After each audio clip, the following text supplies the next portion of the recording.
Lep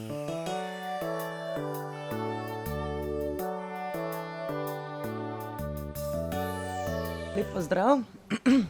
Jaz se bom danes osredotočila predvsem na historične popise prebivalstva. To je ena od podatkovnih baz, ki jih hranimo na Systori. V redu.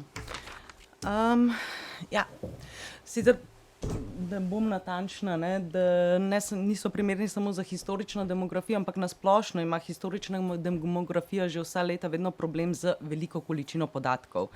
Popisi vemo, da so bili že vir mnogo raziskav do sedaj, ampak ravno ta velika količina podatkov je večinoma omejevala te raziskave. Se pravi, so se raziskovalci osredotočili samo na analizo nekaterih ulic, samo določenih četrti in tako naprej. Zdaj, z samo digitalizacijo, pa ne samo digitalizacijo, se te stvari počasi spreminjajo na bolje.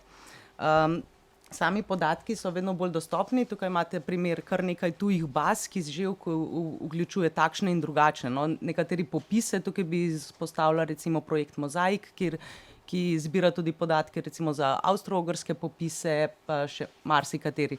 Shranjuje pa večinoma tudi druge podatke, ne samo popise, tele druge baze. No, pri nas smo začeli tudi z popisi prebivalstva že daljnega leta 2011, ko se je začelo sodelovanje med Zgodovinskim arhivom Ljubljana in inštitutom. Kasneje se je temu pridružil še Family Search, ki je omogočil digitalizacijo celotnega gradiva, ki ga hrani Ljubljanski arhiv, tako popisov prebivalstva, kakor drugih teh virov, ki so primerni za analizo historično demografijo. Tukaj se jih bomo potem še predstavili. Zdaj, katere popise, če pogledamo, imamo v bistvu ohranjeni arhiv, so ohranjeni večinoma vsi popisi za Ljubljano.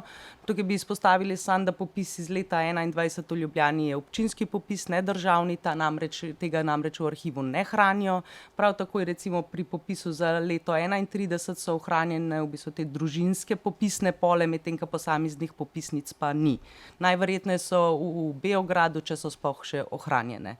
Potem pa imamo kar nekaj še ohranjenih popisov za Novo mesto oziroma okoliške vasi, Idrija, Čekovnik, Dole, Škofja Loka, Zimec, Vrhnika. Zdaj, v vseh teh letih, ko se dogaja namreč mi smo se spravili to ne samo digitalizirati, ampak tudi prepisovati Ljubljano. Upam, da bomo še končali. Imamo popis 28 se trenutno prepisuje in še 1880 in 57 sta ostala. So pa prepisani potem še Vrhnika in tiste novomeške, ki smo jih prej videli. No, to je pa še tisto drugo gradivo, o katerem sem na začetku govorila. Imamo razne družinske liste, osmrtnice, rodbinske pole, seveda za področje, ki ga pokriva Zgodovinski arhiv Ljubljana. Zdaj, zakaj vam to kaže? Zaradi tega, ker ko se je inštitut spravil, da se bo digitalizirale in potem prepisovale stvari, se je ugotovilo, da gre za zelo različne vrste gradiv. Že sami popisi vsebujejo zelo različne podatke, to se pravi, ne moreš tega narediti z nekim ni bilo nobenega digitalnega oziroma računalniškega programa, ki bi to omogočal. Če bi se pa spravili še druge vire prepisovati, pa sploh. Tako da se je razvilo v bistvu transkripcijsko orodje. To je en primer popisa iz leta 2021 na strani, ki omogoča, da prepisovalec gleda sliko, si jo poveča, pomanjša, hkrati pa so tukaj spodaj ima že izblokovane te okenčka, kamor vpisuje določene podatke. Te podatke pa se lahko spremeni za vsak popis posebej oziroma za vsako gradivo se naredi drugačna tale sestava. Tukaj pa je še iz leta 2031, vidite, druga vprašanja, drugi podatki in drugačno orodje spodaj. Samega prepisovanja smo se lotili na način v bistvu dobesednega prepisovanja, razen že nekaterih vnaprej določenih podatkov, ki so naprej klasificirani, spol, vera, stan in tako naprej. Zdaj, te stvari, ki so že prepisane, lahko vsak raziskovalec brska na spletni strani na Historiju, lahko išče osebe po imenu, priimku, letnici rojstva, naslovu, hišni številki. To je primerno, seveda, predvsem, kadar vi iščete recimo svoje prednike ali pa če vas zanima točno določena oseba, katero raziskujete in bi radi kakšne določene podatke. Druga možnost pa je, seveda, vsak od raziskovalcev ali ki ga to zanima, ima možnost pridobiti celotno bazo. Zgleda nekako takole v Excelu, pa to ni cela, ni mi uspelo spraviti celotne baze, zdaj že v tele samo na tole stran. Ampak za to ni plačljivo, je pa potrebno prepisati 300 oseb. To se pravi, kar je v resnici zelo praktično. Namreč, ko delate s temi podatki, mislim, da je dobro, da poznate vir, s katerim delate, ne. To se pravi, ko prepišete vi 300 oseb, dobite nekakšen občutek za to, kako se prepisuje, dobite izdatna navodila tudi z naše strani, na kaj treba paziti, kako se to dela in boste tudi veliko lažje uporabljali te podatke. Zdaj, zakaj dobesedno prepisovanje?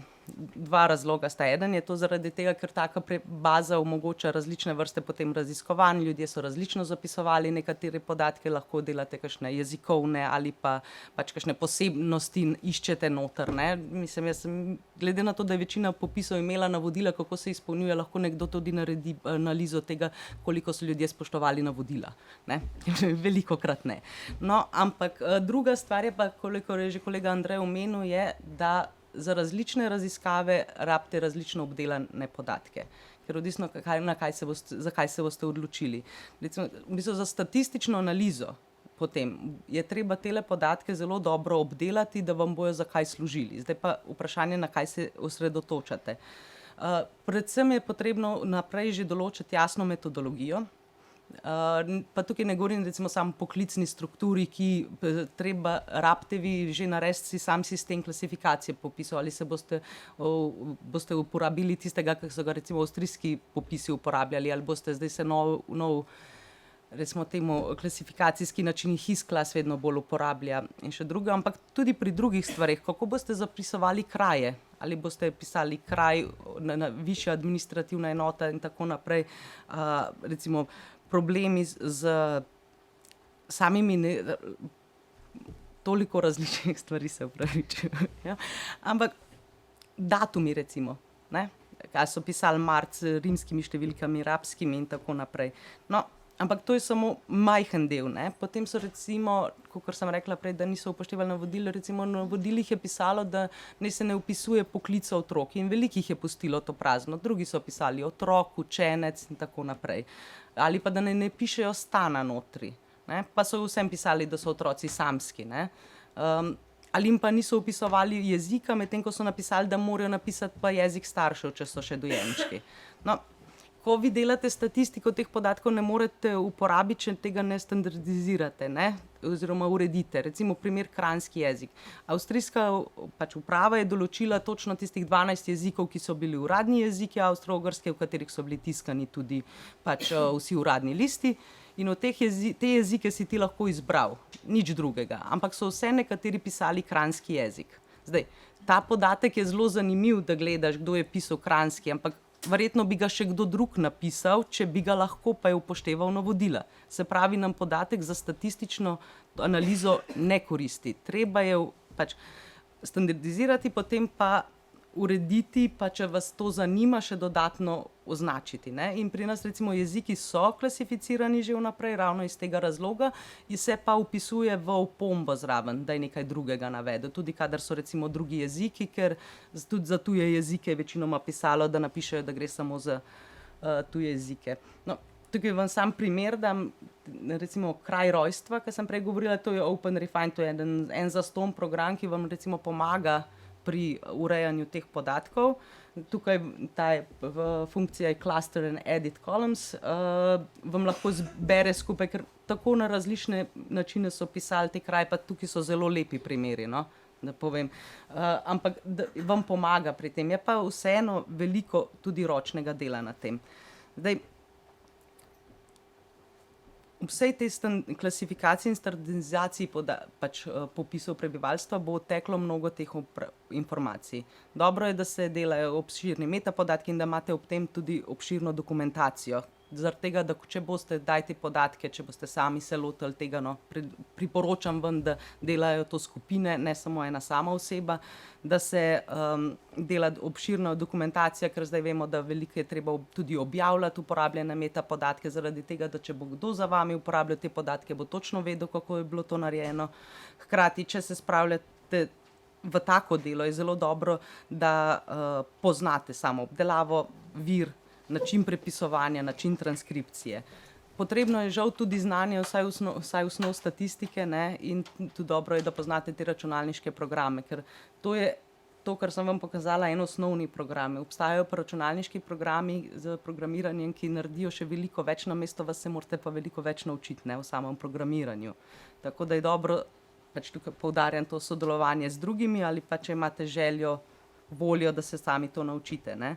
Ampak kaj pa zdaj ta dodana vrednost, kot je prej kolega Andrej rekel, ko bojo te podatki, če si jih uredite, imate neskončne možnosti raziskav, ki pač s klasičnimi niso bile pač mogoče.